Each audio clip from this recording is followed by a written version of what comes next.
Hej og velkommen til. Mit navn er Albert, jeg er marketingchef. Og i dag vil mig og mine kolleger vise jer en analyse af de forskellige leverandører, hvor vi ser på, hvad vi har gjort igennem vores erfaringer med vores jobs i forhold til Peter Larsens 3 forskellige leverandører, de har fået præsenteret. Jeg har taget udgangspunkt i vores kvantitative undersøgelse og vores business model canvas.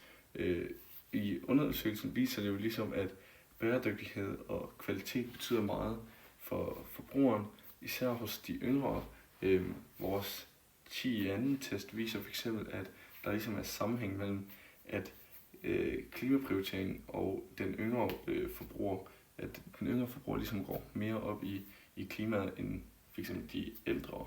Den ældre målgruppe går lidt mere op i pris fx, som er jo en meget vigtig ting at tage med fx.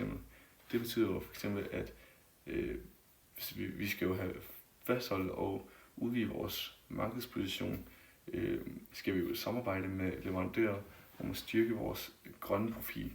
Altså i forhold til, at min business model canvas jo siger, at det ligesom hænger sammen med det her værditilbud og vores kundesegment, hvor vi gerne vil signalere kvalitet, og vi vil også gerne signalere det her bæredygtighed og ansvarlighed for ligesom at fange vores målgruppe bedre, og især til de yngre.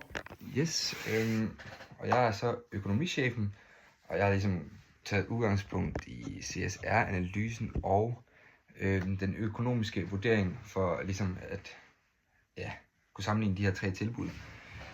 Og vi starter selvfølgelig med tilbud 1, bæredygtig kaffe, APS, som har givet det, vist det til at være det største dækningsbidrag på hele 388.000 kroner. Men samtidig har det dog nogle højere omkostninger til Fairtrade-bønder. Så ja, altså tilbud 2, det har altså Kaffegrossisten AS, den har den stærkeste CSR-profil, men dog har det så det laveste dækningsbidrag. Og tilbud 3, Kaffe Import Danmark AS, de ligger sådan lidt midt imellem. Både der har det lidt økonomisk og lidt bæredygtigt. Ja, og så hvis vi faktisk tager udgangspunkt i den her business model canvas, så er det egentlig bare, at vi ser, at tilbud 3 den passer bedst til vores strategiske partnere og nøgleaktiviteter. Og det giver os ligesom en mulighed for både at styrke vores brandværdi og ligesom det samfundsansvar. Samtidig med at vi både bevarer en fornuftig økonomi. Ja. Yes, hej, jeg er indkøbschefen inden for de her matematik her, og jeg har kigget på de matematiske beregninger inden for det her dækningsbidrag her. Hvis vi tager et kig på tilbud 1, så har det egentlig det bedste økonomiske tilbud, eller det bedste økonomiske dækningsbidrag her med dækningsbidrag på 388.000. Hvis vi tager et kig på tilbud 3, så ligger det så også meget tæt på med et dækningsbidrag med på 379.000.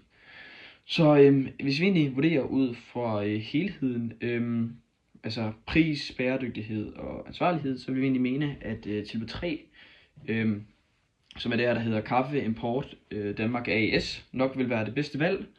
Det giver både en solid økonomi og et meget stærkt signal om, at der ligesom er ansvar i hele værdikæden. Og så vil vi egentlig mene, at vi 3 chefer her, vi har egentlig arbejdet rigtig godt sammen. Vi har også ret godt sammenhold, der har været styr på rollerne. Alle sammen kommet med en masse forskellige input her. Og vi har egentlig gjort det til, at vi kunne få den bedste mulige anbefaling og vurdering, som overhovedet muligt. Så yes. Ja, og så en lille afslutning her på baggrund af det, vi ligesom har analyseret.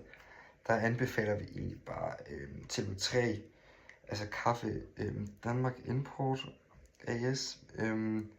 Det er ligesom det, der matcher Peter Larsen bedst i forhold til både bæredygtighed og den ansvarlige vækst.